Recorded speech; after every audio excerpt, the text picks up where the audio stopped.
Ang balisong ng Taal, Batangas ay hindi lamang isang kutsilyo kundi isang makasaysayang alaala sa sining at kultura ng lugar.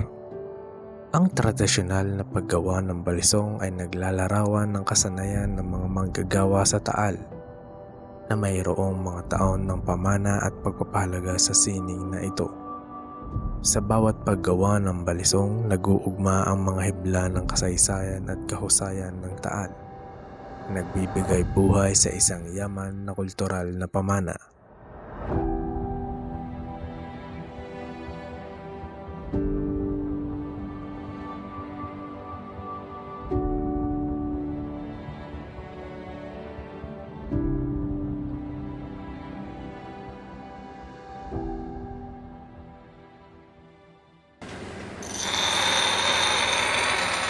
Ako po ay si Wilson Lopez, nakatira dito sa Balisong, Taal, Batangas. Ako ay nag-umpisa ng 15 taon. Aso ngayon ako ay 50 years na. Halos 38 na akong nagawa ng balisong. Ano po nagtulak sa inyo na maging isang manggagawa ng bansa? Isa na rin yun sa kahirapan dahil noong panahon nga ngayon ay wala kang mahanap ng trabaho. At isa pa rin magaling na rin sa sarili, hindi ka nalalayo, nakakatulong ka na sa iyong magulang ng panahon yun. Talaga ng panahon yun, ang pagbabalanse ng balisong ay kailangan pag pinapares mo talagang pares na pares siya, pantay na pantay siya. Para kung kayarian man ay parehas siyang magandang kalabasan. Kunyari po, siniling po nung bumili sa inyo na ganito pong design, nakukuha niyo po ba agad siya? Unang-una yan, ganyan. Lalo't meron tayong modernong lumabas na mga electric, mga drill na yan. Yung kung anong ipinagagawa ng mga buyer, na yung handle, kung anong gusto, yung mga talim, nag-design, kung Rambo, Nuwastari, o karambit, ganan. Nung una, ang gamit lang ay mga kahoy, yang narak, mag-ong at madre, kakao. Ngayon ay nadagdagan mga buto ng kabayo, sungay ng kalabaw, sungay ng usa. Sari-sari na ngayon mga plastic na nabibili natin sa Maynila, iba't ibang kulay. Yan.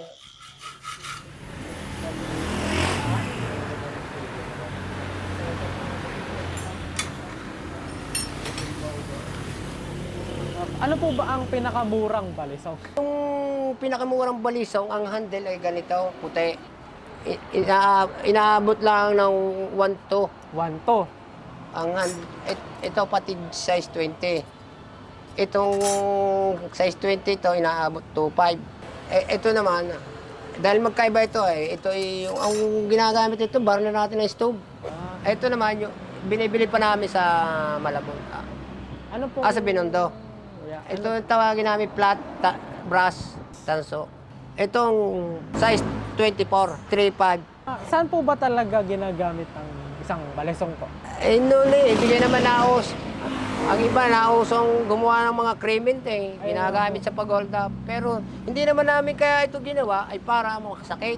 Ang iba nga ay self-defense para, hindi naman para gamitin na pang-urak na lang sa mga ang iba nung nabili, pinaggagayat no ng mga sibu-sibu. Hindi pa naman uso noon ang kailangan ng kutsilyong ganyan Nauso pa ang balisong. Ito tawag ballpen knife. Ito naman agila na dibuyod ang design. Agila, size 24, dibuyod ang style. Ito, double blade. Doble ang kanya, talas. Agila rin, size 24. Ito naman, tinidor. Ang handle niya, kalabaw din. Rambo, Sylvester Stallone. Sungay din ang kalabaw. Blade, ito ang kauna-unahan ng yari, blade. Pantuli. Sumunod to, dibuyod. Ang handle din, kalabaw. Ito ang mahal na presyo. Sungay ng usa. Ito, Nuwastari. Size 29. Itong, kung tawagin sikat na balisong, 29 balisong. Ito ang bangkilo. Bangkilong may the opener. Ito yung blade na ginagawa nila. Patalim.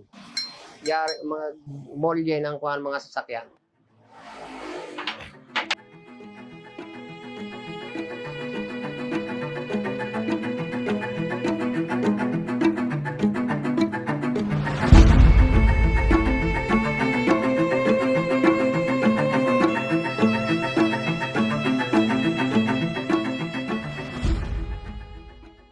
masasabi niyo sa Balisong Academy? Eh, tinayo yung Balisong Academy, eh, hindi pa umabot ng 1 taon yun. Hindi, nariyan pa rin ang Balisong Academy, kaya nga lang, wala na nagawa. Pag may nagdadating na turista, gustong mag-demo doon sa lugar na yun, malawak.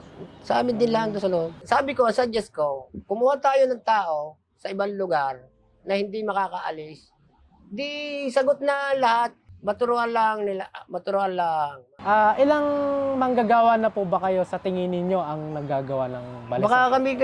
Baka wala na nga kami 100 tao. Ang iba namatay na, ang iba karamihan nag-iba na ng hanap buhay, nag-tricycle, nag-abroad, nagpabrika. Ay ngayon wala na talaga dahil sa kikitain nga naman maghapon.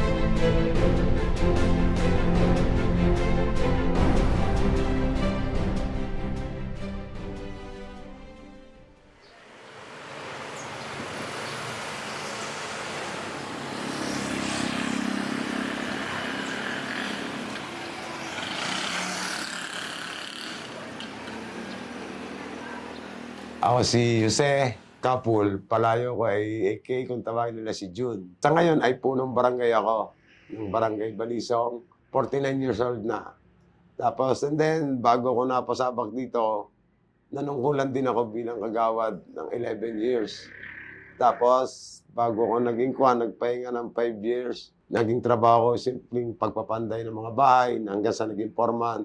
Pero before, naging manggagawa rin ako ng balisong. Sa totoo lang, nung paggagawa ko ng balisong, malaking bagay. Yun ang ikinabuhi ko sa mga anak ko nung kaliliitan pa ng aking anak. Yung paggawa ng balisong. Napakahalagang bahagi ng kultura ng Taal ang paggawa ng balisong. Akala lang nila, porky balisong, ang isip nila kasi agad kala mo armas. Hindi. Kumbaga arts, pinagkakakitaan talaga. Una-una, marami ang nagtatawag dito, yung nagko-collection ng mga balisong, gano'n. Lalo na nang una, yung lugar na to, halos lahat ng bahay dito may paggawaan, lalo na sa loob. Napakahalaga para sa amin dito yung balisong. Malaking bagay ang kultura ng balisong dito.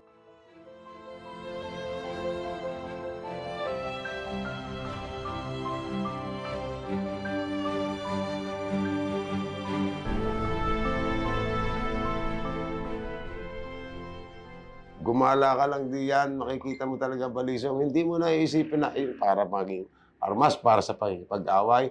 No? Hindi naman gano'n.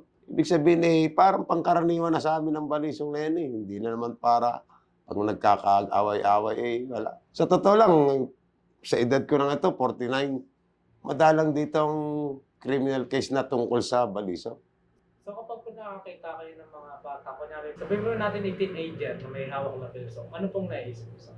Parang nagbabalik tanaw ako, mas maganda nga yung ganon, parang nahihipon nila. Kasi nang una, parang naging instinct dito yung pagbabalisong Kasi noon, bata pa lang, hindi mo na pwedeng kailangan turuan ng balisong kung sana silang natututo ng paggawa. Unlike ngayon, mas maganda nga nung ganun nakikita ko yung mga bata nahipuli niya. Unlike talaga, sabi ko nga, instinct nung una Hindi mo na kailangan turuan ng bata, natututo na silang gumawa. Kasi nga, nung una sa dami ng manggagawa, almost lahat ng bahay namin, lalo dito sa amin sa sityo sa loob. Kasi nakikita ko na, sana may sumunod pa sa amin na tulad noon. Sa ngayon pong modernong sibilisasyon, nakakita pa po ba kayo ng mga batang gustong maggawa?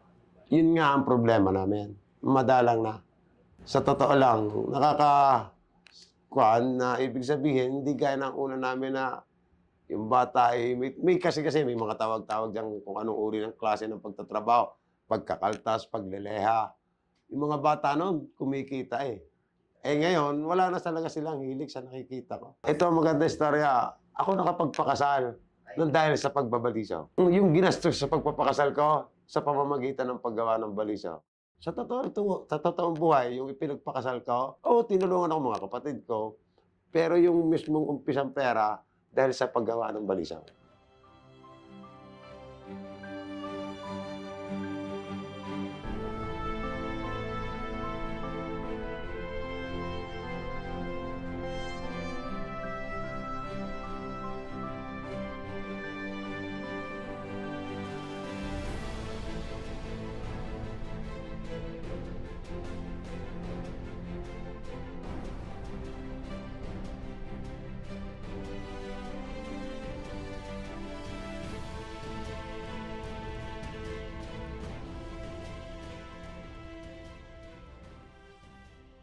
sumali kami sa kwan, ako, doon sa Itbulaga ng kwan, hindi nga namin nasagot. Ang ibig sabihin ng balisong, samantalang taga rito na kami. Kasi marami nang gumagawa ng, sabihin na natin, istorya, iba-iba.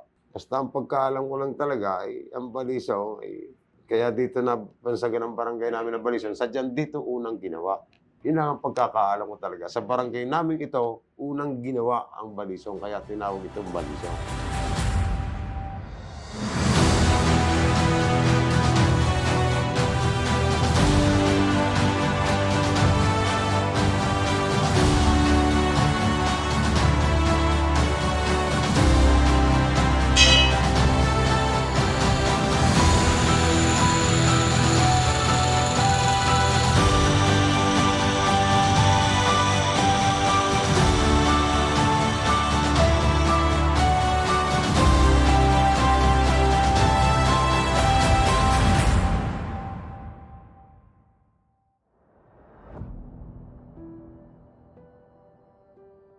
Ang balisong ay kadahilanan ng kamatayan ng iba. Ay, yan totoo lang. Ang balising dito sa amin ay ikinabubuhay ng nakararami.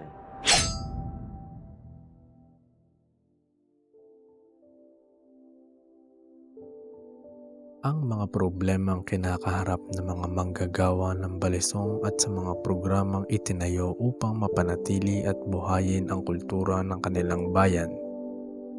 Ang hindi pagkakaroon ng parehong dedikasyon at interes sa tradisyonal na buhay sa Taal. Inaasahan na hindi pumurol ang balisong na patuloy na hinahasa at maging paalala sa mga mamamayan ng Taal na ang balisong ang magbubuklod sa kanila. Ingatan nila ang natatanging kayamanan ng kanilang kultura at ang balisong na talim ng sining.